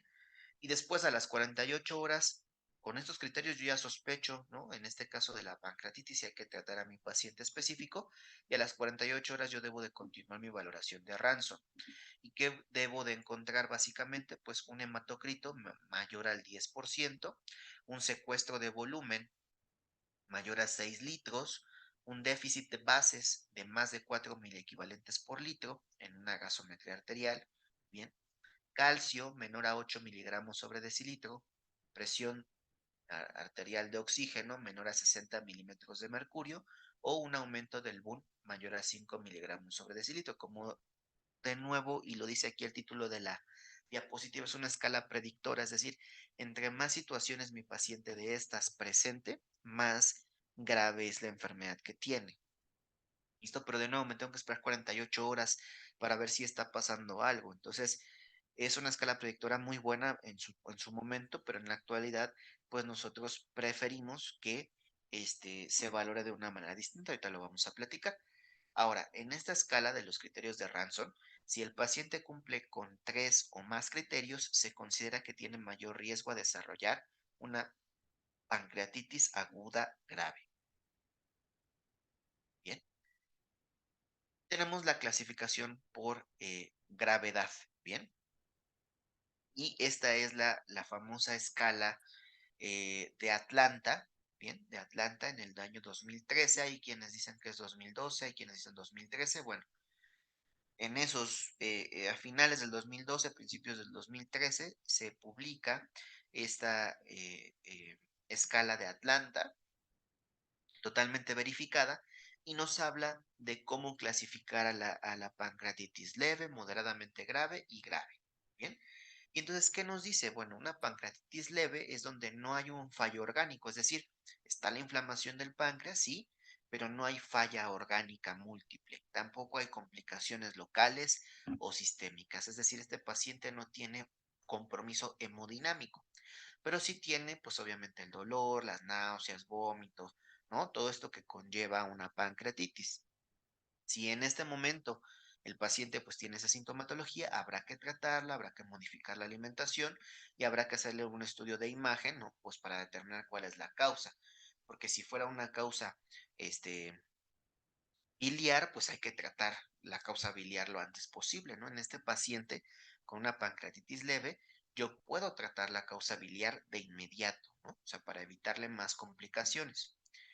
Pero va a cambiar a partir de la pancreatitis moderadamente grave, que básicamente son los pacientes que sí vamos a tener que hospitalizar en una terapia intensiva o a partir de esta clasificación, porque existe un fallo orgánico, aunque sea transitorio, de menos de 48 horas. ¿Listo? Es decir, puede ser que el paciente haya presentado en conjunto con esto falla respiratoria, falla cardíaca, falla renal, falla hepática, bien, cualquiera de esas o más de una de estas que les acabo de mencionar y además la pancreatitis en menos de 48 horas de duración, ¿no? O sea, tuvo la respuesta inflamatoria sistémica tuvo una repercusión severa, pero además tiene complicaciones locales o sistémicas, ¿listo? Y que estas, pues bueno, van a ser totalmente observables y ahorita vamos a regresar a la presentación que les puse al principio, ¿listo? Y entonces las vamos a poder observar y vamos a poder decir, ah, bueno, este paciente sí tiene complicaciones locales, sistémicas y además tuvo un fallo orgánico transitorio de menos de 48 horas, de menos de 2 días, ¿listo? Pero ese paciente sí lo voy a tener que manejar en terapia intensiva, probablemente le voy a tener que poner una sonda nasogástrica porque el paciente va a estar nauseoso, con mucho reflejo nauseoso, y esto pudiera llegar a ocasionar un riesgo para broncoaspiración, entonces por eso se prefiere una sonda nasogástrica. Bien, pero y lo voy a alimentar lo más pronto posible. Claro está, ahorita veremos cómo es el manejo del paciente, pero es importante de nuevo que lo tengamos en cuenta. ¿Bien? Y la pancreatitis grave, es decir, aquí el paciente va a presentar un fallo orgánico persistente mayor a 48 horas, porque el proceso inflamatorio es muy severo, porque la liberación y elevación de las enzimas pancreáticas, como lo es la amilasa y la lipasa, van a estar muy altas, van a estar generando mucha autodigestión en el páncreas y esto va a producir más inflamación. Más inflamación sistémica, no solamente pancreática, y esto nos puede ocasionar un síndrome de distrés respiratorio agudo. Si ustedes recuerdan nuestra clase de SDRA, yo les platiqué, ¿verdad?, que la pancreatitis era una de las principales causas de SDRA no pulmonares o indirectas. Bien, entonces nos puede causar un SDRA, nos puede causar una falla cardíaca, nos puede causar una falla renal, una insuficiencia hepática, o en conjunto dos o tres de estas, además de una somnolencia, letargia, etcétera, en el paciente. Entonces nos puede afectar sistema nervioso, nos puede afectar sistema cardiovascular, sistema renal, sistema respiratorio y también la función hepática. Entonces es importante que este paciente esté en terapia intensiva, vigilado con las suficientes soluciones, buscando que esté orinando, que tenga pues una adecuada precarga, que tenga un adecuado gasto cardíaco, que tenga una adecuada presión arterial media, que este paciente también se le va a colocar sonda nasogástrica para poderlo alimentar lo más pronto posible. Bien, pero es importante que lo tengamos en cuenta. Es decir, van por gravedad. y entre más grave sea la situación, pues más complicaciones vamos a tener. Vean, por ejemplo, una complicación local es una necrosis o un pseudoquiste que pudiera llegar a aparecer. Bien, eso es una complicación local, es decir, en el propio páncreas. Pero dijimos que en la pancreatitis leve, pues no va a existir eso, porque no hay ni complicaciones locales ni sistémicas, porque no hay datos más allá de la sintomatología previa para un paciente, que de nuevo, pues es náuseas, vómito, fiebre, diaforesis y un dolor muy severo, 10 de 10 que te van a decir que está entre la región del epigastrio, ¿listo? Y que se va a irradiar ligeramente hacia el flanco, este, hacia el flanco derecho del abdomen. Bien, se va a irradiar desde el epigastrio hasta el flanco derecho del abdomen. Usualmente ese va a ser el dolor que te va a decir el paciente, pero además te va a decir que es un dolor 10 de 10, que es un dolor tenso, muy severo, y si alguien, por ejemplo, no se ha infartado, pues te va a decir que es el dolor más fuerte que ha sufrido en su vida. ¿Listo? Ahora, una complicación sistémica es la descompensación de patologías previas del paciente por la pancreatitis aguda. Y aquí le sumamos, si el paciente es diabético y le da una pancreatitis aguda, pues mucho más complejo va a estar la situación. Entonces, es importante que lo tengamos allí en cuenta, ¿vale? Entonces, si tiene diabetes, se va a descompensar la diabetes. Si tiene hipertensión, se va a descompensar la hipertensión. Si tiene lupus, pues se va a descompensar el lupus. Si tuviera alguna patología igual crónico-degenerativa, EPOC, se descompensará el EPOC. Es decir, lo que tenga de complicación de base se va a descompensar. Bien. Y el fallo orgánico como tal, lo que les decía, la insuficiencia respiratoria y o insuficiencia renal y o pues básicamente una insuficiencia circulatoria que platicábamos que es un estado de shock, ¿no? En el cual la presión arterial sistólica va a estar menor a 90 milímetros de mercurio que no se resuelve con la administración de fluidos. Yo le voy a administrar fluidos líquidos a mi paciente y este no va a tener la respuesta adecuada. Bien, y eso lo vimos la clase anterior, ¿se acuerdan? Cuando platicamos un poco acerca del choque séptico, vimos esta parte de que hay que reanimar a nuestros pacientes con líquidos, o con líquidos que sean pues de buena funcionalidad. ¿Ok? El, cristaloides, usualmente solución salina con solución o solución Hartmann, bien, que va a 30 mililitros por hora, ¿no? 30 mililitros por kilogramo de peso, perdón, divididos en 3 horas. Si con eso yo no revierto el estado de hipoperfusión e hipotensión arterial de mi paciente, entonces se deben de utilizar el siguiente rubro de fármacos que son los vasoactivos. ¿Listo? Cualquier estado de choque así es como se maneja de primera instancia, aunque, pues bueno, el choque distributivo, de nuevo el choque séptico va a ser lo más complejo. Bien, pero que además de la pancreatitis, de la posible colelitiasis y coledocolitiasis que tengamos, ¿qué más va a aparecer? Pues como les había mencionado, ¿no? Una úlcera duodenal sangrante en algunas situaciones va a ser pues algo que aparezca, sobre todo si el paciente ya tiene riesgo de enfermedad acidopéptica, una gastritis pues, severa, entonces obviamente va a aumentar mucho más esta parte de la úlcera duodenal sangrante. Y una colangitis ascendente, sobre todo si el proceso biliar cuenta con alguna infección, ¿no? Si hay una infección biliar por una colecistitis aguda, pero que se dio porque también está creciendo una bacteria, un virus, lo que sea, entonces puede desarrollar una colangitis ascendente, que es la infección de todo este tracto, pero que es bastante grave, porque esta colangitis ascendente rápidamente va a evolucionar a este choque séptico grave, lo que nos puede condicionar mucho la vida del paciente. Y recuerden que si tiene pancreatitis, al menos tiene 10% de mortalidad. ¿Listo? Hay que sumarle la mortalidad de la colecistitis y luego hay que sumarle el 40% de mortalidad que tiene el choque séptico, ¿no? Es decir, es un paciente con muy alta mortalidad y que nos puede traer otras complicaciones tempranas durante esta complicación, sobre todo choque séptico grave, que es falla renal, falla pulmonar, que se mezcle con un choque cardiogénico, una falla neurológica, una hemorragia pancreática, infecciones en otras zonas o en el páncreas, cetoacidosis diabética si es que tuviera algún problema de estas características, un absceso pancreático y una necrosis pancreática. Bien, entonces pueden venir múltiples complicaciones después de un proceso infeccioso que no deseamos, ¿verdad?, que tenga el paciente y que afortunadamente será el menor de los casos. Antes todo el mundo llegaba a pancreatitis, hay que darle antibiótico. En la actualidad, pues ya sabemos que no, se tiene que estudiar y si el paciente no tiene datos de infección o de proceso infeccioso, pues entonces no se le brinda antibiótico hasta que se demuestre que sí está con un proceso infeccioso. ¿Vale? Entonces, nada más para que lo tengan ahí en cuenta, son estas complicaciones las que pueden aparecer en un paciente con pancreatitis y por eso es que hay que atenderlo lo más pronto posible y cuidarlo, ¿verdad? Y abordarlo por medio de estas tres A, que la primera es agua, ¿no? Líquidos, vaya. La segunda es analgesia, ¿bien? Y la tercera es apoyo nutricional temprano.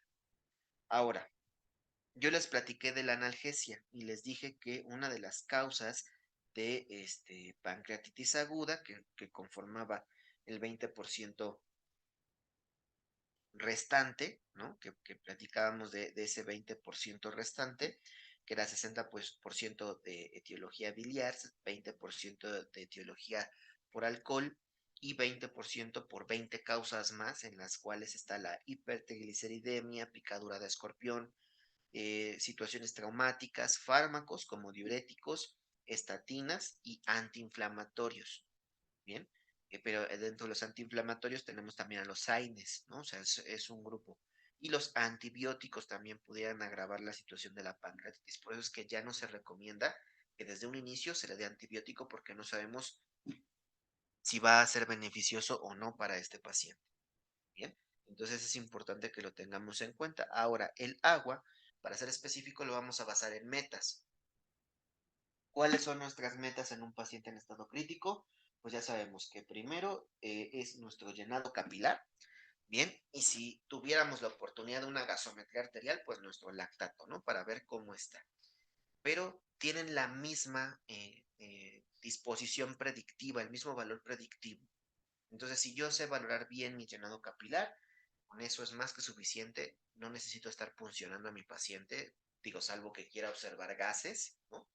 Pero si no, si solamente es para el lactato, pues entonces mejor llenado capilar y tenemos la misma predicción, el valor predictivo vaya que el lactato. ¿Bien? ¿Cómo? De nuevo, pues puede ser de 30 mililitros por kilogramo de peso en 3 horas para tratar de resolver de manera importante pues el estado de shock que pudiera llegar a presentar el paciente. ¿Listo? Y después pues va a disminuir porque se debe de administrar un volumen continuo de líquido. ¿Bien? Después la analgesia. Aquí, aunque les dije que los AINES hay que tenerlo con mucho cuidado. ¿Por qué? Porque aquí sí puedo utilizar mi famoso paracetamol. ¿Listo? Va a estar por ahí un poquito afectado también, pero va a ser muy bueno. ¿Por qué? Porque el paracetamol es un fármaco sinérgico. ¿Y a qué me refiero cuando les hablo de un fármaco sinérgico? Pues es que es un fármaco que al estar en contacto con otros fármacos de su grupo farmacológico va a aumentar su potencial analgésico. ¿Listo? Entonces, en general, de cualquier analgésico, ya sea AINES o sea opioide, el paracetamol va a aumentar esta capacidad analgésica. Y entonces podemos utilizarlo en conjunto si el paracetamol no es suficiente, ¿verdad? Es decir, si el paracetamol no es suficiente, podemos utilizar en conjunto opioides. Pero opioides, además leves, ¿no? Que estén en el escalón 2, por ejemplo, de analgesia de la OMS, ¿listo? Y que nos van a ayudar bastante, como lo puede ser la buprenorfina o el tramadol. ¿Bien? Para no utilizar opioides un poco más fuertes como puede ser la morfina o el fentanilo, ¿no? Evitar ese tipo de fármacos, pues una para que no le generemos más problemas al paciente de los rubros y dos, para que, pues bueno, con el paracetamol potenciamos la dosis bajita de bupre, de tramadol que le vamos a administrar al paciente y con eso mantenemos la analgesia. Es decir, tramadol a lo mejor cada 12 horas y el paracetamol a lo mejor cada 8 o al revés. dosis bajitas de tramadol cada 8 y paracetamol cada 12, y con eso nosotros vamos a ir potenciando el ejercicio físico del paciente. ¿Listo? Y obviamente no al mismo tiempo, es decir, primero administramos tramadol, termina el tramadol, se administra paracetamol. ¿Listo? Eso nos va a ayudar para potenciar, o al revés. Tenemos paracetamol, termina el paracetamol, administramos el tramadol. ¿Listo? Y después, la siguiente dosis, lo mismo, ¿no? Primero uno, deja que termine su media hora de administración, y el tramadol, la buprenorfina, vaya, como estén indicados, ¿no? Prescritos por nuestros compañeros del área médica, se van a ir administrando, pero también de manera lenta para que se aproveche muy bien todo este potencial analgésico. ¿Bien? Y el último es el apoyo nutricional, y como lo hemos platicado en todos los casos, este apoyo nutricional debe ser enteral lo antes posible para evitar más complicaciones. Bien, se debe de valorar la peristalsis de nuestro paciente y las náuseas. Esto porque este paciente va a tener muchas náuseas, ¿no? ¿Se acuerdan que les mencioné ahorita que es su cuadro clínico básico? Náuseas, vómito, fiebre, diaforesis y dolor. Bueno, va a tener muchas náuseas en la gran mayoría de las ocasiones. Entonces, a este paciente hay que valorarle las náuseas y la peristalsis. ¿Por qué?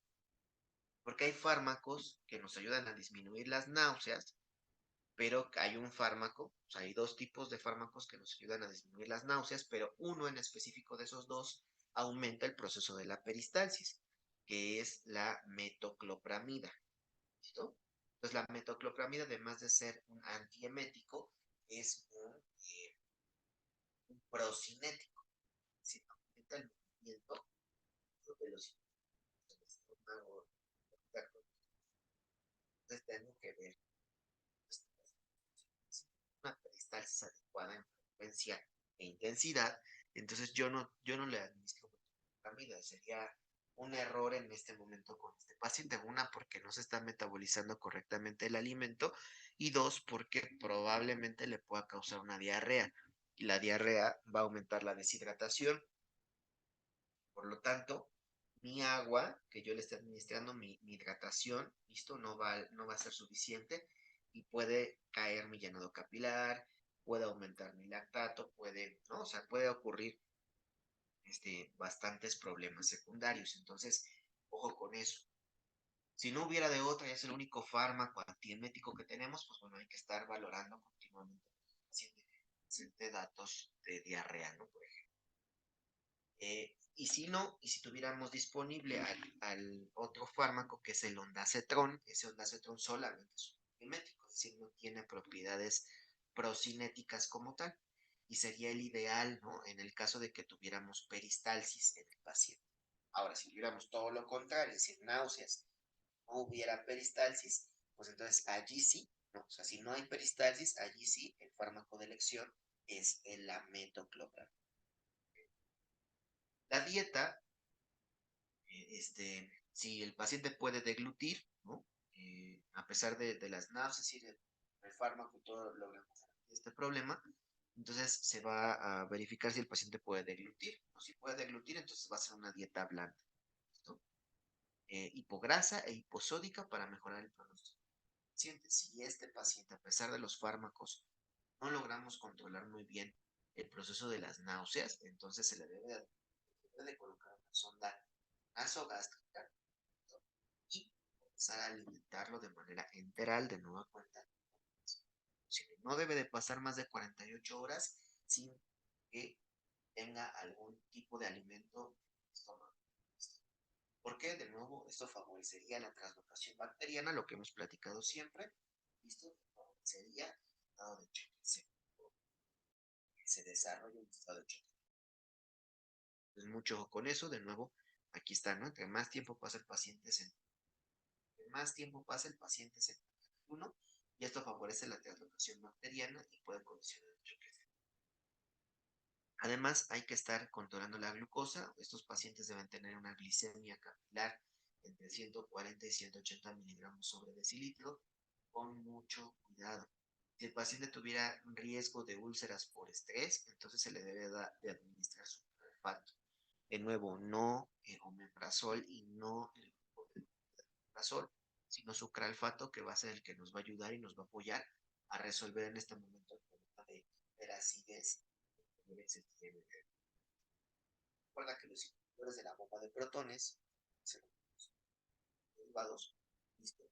Pueden llegar a tener complicaciones crónicas, en las cuales, si el paciente no tenga una adecuada digestión, y esto me pueda ocasionar pues una malnutrición, y además puede ocasionar que básicamente pues, el se esté acumulando y el paciente tenga más náuseas, tenga más vómitos.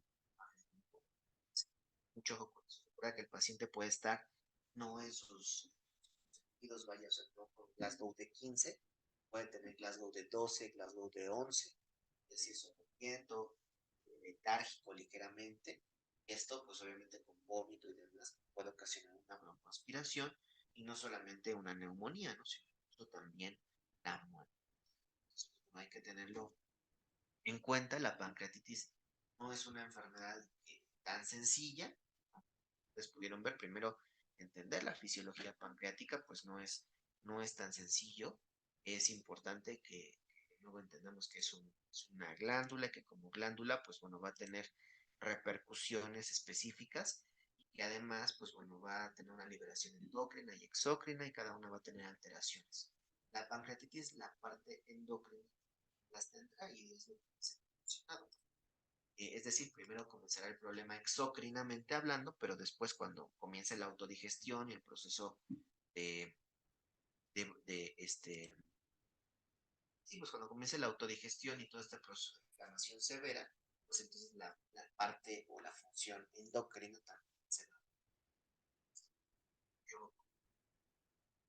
Dolor abdominal agudo e intenso, súbito, persistente en epigastrio y cuadrante superior derecho, que se irradia hacia la espalda, tórax y flancos. Eso es el dolor, vaya, las características del dolor de la panza, ¿no? Hay náuseas y vómitos, como les dije, dolor a la palpación, y podemos encontrar el signo de Collen o el signo de Gray-Turner, esto que son unas, la aparición de hematomas, ¿no? En este caso, vean el signo de Collen, pues es periumbilical, ¿listo? Este hematoma va a aparecer periumbilical, no en todos, pero sí en la gran mayoría de los pacientes, y es un dato clínico que nos puede arrojar la sospecha de una pancreatitis, ¿bien? O el signo de Gray-Turner, que en este caso, bueno, esta imagen, este paciente tiene ambos, ¿no? Tiene el de Collen, que es umbilical, y tiene el de Gray-Turner, que básicamente es en los flancos. También va a tener este proceso de eh, hematoma, ¿no? Grandote que va a condicionar. Entonces, muy importante tenerlo allí.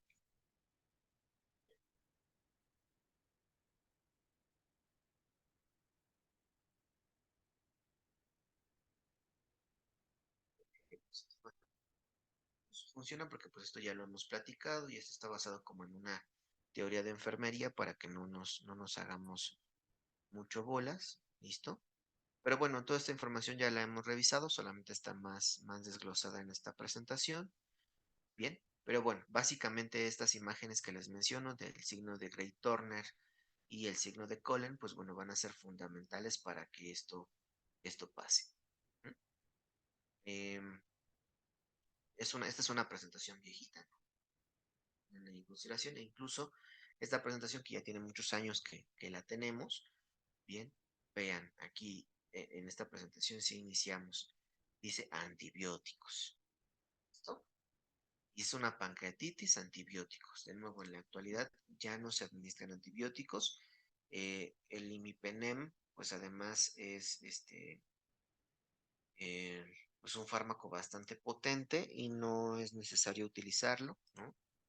Em, la piperacilina, ¿no? También, piperacilina tazobactam, usualmente es un antibiótico bastante potente. Recuerden que es el que utilizamos si no sabemos de dónde es el foco séptico, piperacilina tazobactam, entonces son, como digo, son antibióticos bastante fuertes.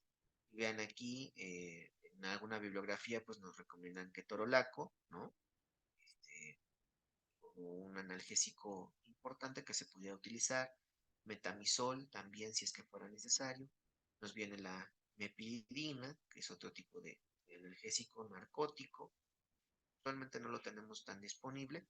El fentanilo, que les menciono, les digo, esta es información, no sé, por ahí del año 2000, del año 2014, 2015, y 2015-2016, ¿no? Es esta información, esta presentación. Hice una presentación bastante bonita, pero ahora me acordé hace rato que no había puesto las imágenes el Turner y era importante que las vieran. Entonces, vean, ¿no? Cómo en estos últimos años se volvió a modificar. ¿Sabes qué? Si no conoces que el paciente tenga, este, si no conoces que el paciente tenga infección, no administres antibiótico. Si conoces que el paciente tiene infección, entonces administra antibiótico, pero ninguno de esos para ser específico, ¿no? O sea, ni el imipenem, ni la piperacillina tazobactam, ¿no? También hay que tenerlo en cuenta. Bien, hay que ir, por ejemplo, con un medicamento que sea específico para esta área del cuerpo, ¿listo? Y que nos pueda ayudar. Y en caso de que paciente tuviera algún problema, por ejemplo, de dolor, de nuevo, se cambió, ¿no? Se volvió a estudiar y se dijo que los AINES sí puede ser. El ideal de nuevo sería el paracetamol porque es un fármaco sinérgico, ¿listo? Que puede potenciar el efecto de otros. ¿Por qué no AINE y AINE? Porque específicamente los AINES son estos antiinflamatorios que generan o que pueden complicar el proceso de la pancreatitis. Entonces, pues, es un AINE y después se tendría que potenciar con un fármaco opioide de baja intensidad para que mejoremos el estatus del paciente. ¿Listo? Entonces, así es como se va a manejar en específico a este paciente con pancreatitis aguda, bien, vigilando bueno, desde el inicio del tratamiento y las siguientes 72 horas la temperatura corporal, esperando que el paciente no haga fiebre. Esto porque si a las 72 horas el paciente llega a hacer fiebre, entonces sí nos preocupamos un poco, que muy probablemente sea una situación de una infección y entonces se va a venir atrás todo el avance que hayamos tenido en ese momento. Tendremos que manejar al paciente como si fuera un paciente séptico. Aumenta el proceso inflamatorio, aumenta el proceso de la pancreática, puede aparecer la necrosis, ahora sí, incluso la hemorragia, ¿no? Pancreática, intrapancreática, y esto sí traernos bastantes complicaciones. ¿Bien? Entonces, ¿tienen alguna duda, alguna pregunta acerca de la pancreatitis?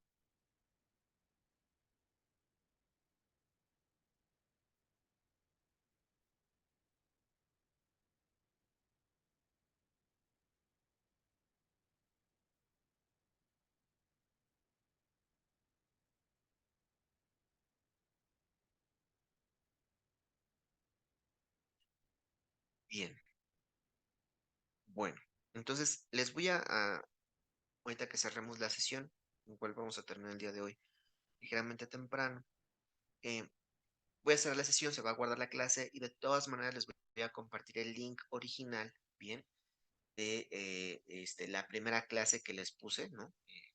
Un video de YouTube del doctor David Vargas, ¿listo? Para que lo tengan ahí también presente y lo puedan ver como tal, con una mejor calidad y demás en sus dispositivos, su computadora, celular, etcétera. Bien, y que, pues bueno, sea funcional. Además de que se les recomienda, ya de manera personal, no específicamente para el diplomado, pero pues que le den suscribir, ¿no? A ese canal y que pues vean que tiene muchísima información, que explica muy bien esta parte de la anatomía y fisiología y que a veces nos puede ayudar a complementar información que tenemos desfasada o información que ni siquiera sabíamos, ¿no? Son videitos así de 20 a 25 minutos, algunos son un poco más largos, pero bueno, que de vez en cuando tengamos un tiempecito libre, vamos a ir repasando para tener el conocimiento. Vamos a detenerla